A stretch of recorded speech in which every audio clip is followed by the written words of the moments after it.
going on, everybody? Hope y'all are having a good day. I just wanted to kind of take you guys really quick into my trailer and go over a couple things. If you guys are planning on doing some upgrades to your open or enclosed trailer, you might want to take a look at this in regards to mounting equipment inside your trailer and keeping things secure. So we're going to go over today a couple of the things that I do and a couple pieces of equipment that I use here in my trailer. So we'll go ahead and take a look at that real quick.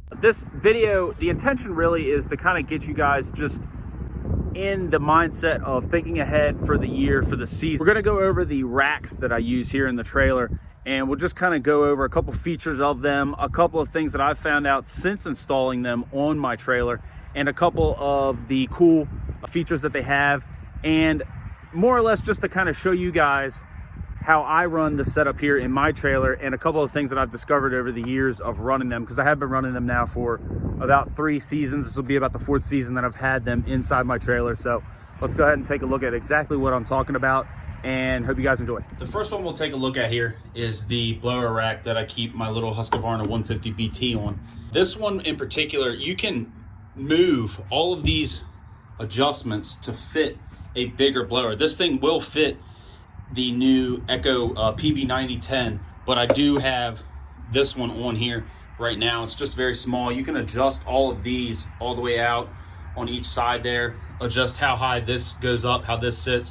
This piece actually flips down and goes over that and holds this thing down. I just took it off a little while ago, so it's just kind of sitting on there right now. I want to show you when you're not in use here, if you keep this on, this little rubber cover, this just kind of keeps your lock clean, keeps it free of debris. This is a keyed lock. You can actually get this one and all of the racks that Equipment Defender makes with a turn dial lock that would go here. It's just a little bit more expensive, so I just opted for the key one. But open this just like that. That's how you adjust it. And I can't do this one-handed, so I'll fix that real quick before I get out of here. But those are the racks right there for the trimmers. Now, Equipment Defender actually makes, you can go all the way down to a 4 trimmer rack. It's one solid piece that holds 4 trimmers. I got the 2 trimmer to mount there just to keep room under here, because if you guys can see, it sticks off the wall pretty far. And we'll talk about more in depth on that, what I'm saying here in a couple minutes. But here on the other side of the trailer, I have the same exact trimmer rack as that one right there. I've been running that one for about this one and the blower one for about 3 seasons now. But this one and the hand tool rack here, those are the newest ones that I have. I've had those on for just 1 season now. I put those on early last year before the 2020 mowing season. But this rack is the same one as that. They just made a couple very slight design changes to this one, so they look slightly different. But let's go ahead and jump a little bit further into the trimmer rack. So this is Equipment Defender's trimmer rack, 2-position trimmer rack, I'm sorry. This one basically operates as just as well as that one. You've got different adjustment points here from this side and that side as well. And as you can see down there, that little metal piece that goes on the shaft of the trimmer, pardon the mess, it's a little dirty right now, goes on the trimmer and it sticks in this way. That's how you latch that side in. And to take it out, you just push this and pull back on the trimmer and it'll pop right out of there. Now to lock it, open position, as you guys can see, kind of up in there. When you close this, this is what's going to, and this has the same lock as the other one, but this, if you lock it up here, hold on, undo that, twist that. Now, if you lock this, this piece is locked in place. It's not going to go anywhere. It's not going to come out, and you won't have to worry about theft. That's why I love this particular system. It works really well. And these racks, they actually both will go mounted here on the walls of an enclosed trailer, or you can put them on an open trailer as well. And the one thing I want to say, I see a lot of people post about this on specifically Facebook, is they get these racks and they don't actually install this part. This is the most important part to this rack, or any rack that you decide to go with, really. I'm not really trying to sway you towards Equipment Defender with this video, but this design here keeps your motor, as you can see, it's sitting on this little rubber, this is just a rubber pad here. It's sitting on here and will prevent this from bouncing up and down as you're driving down the road. A lot of guys won't do that. And right here, you'll actually see driving down the road, your machine is gonna do this. Eventually this is going to break. It just snaps clear down and your machine's completely destroyed. A lot of people seem to think that they don't have to install this, and really you do. It's the most important part of this rack, really, because it keeps your machine from not breaking. This piece keeps it locked in place, prevents somebody from stealing it. This piece below here holds this thing tight and keeps this safe. It's not going to destroy it. It's not going to let it get damaged. And these are completely adjustable. If you can see here, this piece runs the whole length here of the 2-position one.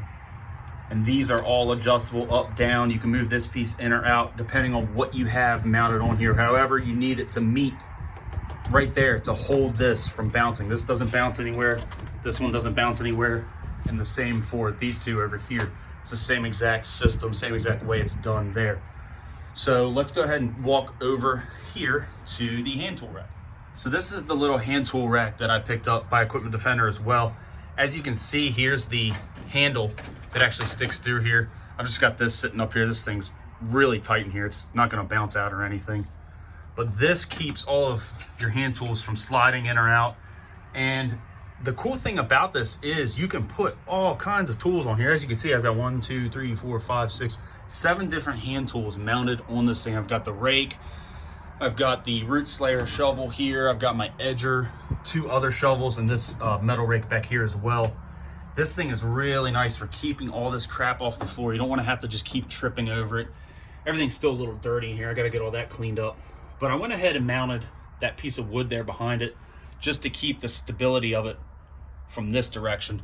It's very well thought out and designed as far as the support for it this way goes. But the only problem with my trailer that I found was that I had to mount that a little bit wider there just to give it a wider stance, a wider platform for it to sit on. And this thing, this has really came in handy this year. Like I said, being able to get all this crap up and off the ground and off the floor of my trailer. You can see right here, this just sticks through, and you would just pull the pin there, pull that out, and then you're rocking and rolling. Get to your stuff, get to it really easy. Slide that back in there. Oh, this is hard to do one-handed, and not trying to mess it up. There we go.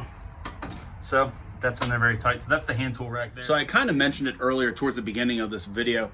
I wanted to point out really quick why I opted for the 2-position rack on each side of the trailer versus like a 4 on this side here, specifically going all the way down to the floor. If you guys can see, that's a 60-inch mower that I have there. That side of the deck over there is almost touching the fender well. And this side here is a very narrow path to walk through. Now, the first time I actually had both of these racks up on the wall and I pulled my mower up in here, I wasn't paying attention, and the handle here to my advanced chute actually caught the blower rack here.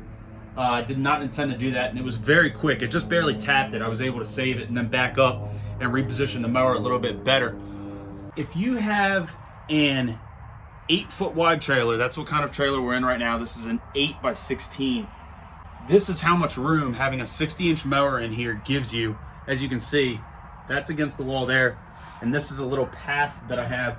And I have to turn sideways to be able to slide out through there. And my back almost kind of hits the trimmer head there on the string trimmer. But if I had opted for an 8.5x16, it would have just been a little bit better and given me that additional 3 inches on each side, just to be able to walk through a little bit easier. Now, obviously you're limited on the fenders, but at that point, having these racks on each side pushed back 3 more inches would have been a big deal. I've seen a lot of guys say how if they're running a 7-foot trailer, which is a whole foot narrower than this one, that would have your outer fenders completely exposed. Mine are look like they're almost halfway cut off outside because of the width of the trailer. But with the 7-foot wide trailers, a lot of guys say that racks like this, because they stick out so far, are almost too wide. They lose so much room inside the trailer that it's really difficult for them to maneuver around in. So that is one thing to keep in mind if you've made it this far in the video and you're still watching. That is one thing to keep in mind, is when buying an enclosed trailer, if you guys run enclosed trailers, you have to keep that in mind, that if you start putting racks like this in here, and I do actually plan on putting probably 2 Shurcan racks down there, just to get my Shurcans down there closer to the end of the trailer, just to make it filling up a little bit easier. You need to keep that in mind, how far that stuff's going to stick out, and those actually might stick out further than these racks, I'm pretty sure. So we'll have to kind of play around with that a little bit, but that is just one thing I wanted to kind of get into your minds, get you guys thinking about if you're doing that. Obviously, if you're buying an open trailer, it's really not going to matter that much, because you can actually mount the stuff to turn the other way. That way you don't lose any width on the inside of the rails of your open trailer, because really you're not worried about the outside area. If you're running an open trailer, everybody mounts their stuff facing away because you'll be off the trailer when you're using it. So that is just one thing to keep in mind, guys. So if you guys made it this far in the video, we'll wrap it up real quick. I just wanted to say thank you. I appreciate you guys so much for watching.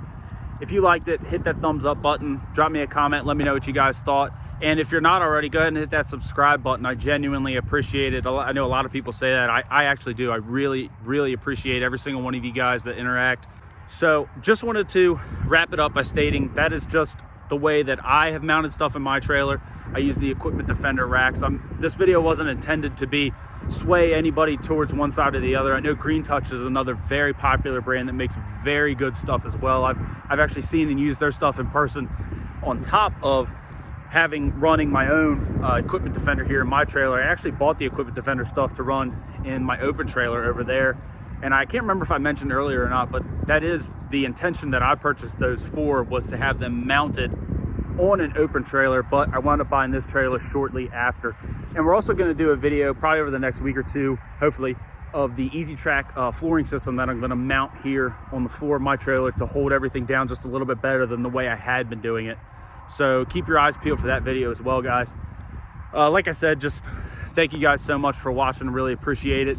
This isn't a sponsored video or anything. Equipment Defender doesn't even know that I'm making it. Thanks again, guys. I really appreciate you watching. Take care, stay safe, and see y'all on the next one.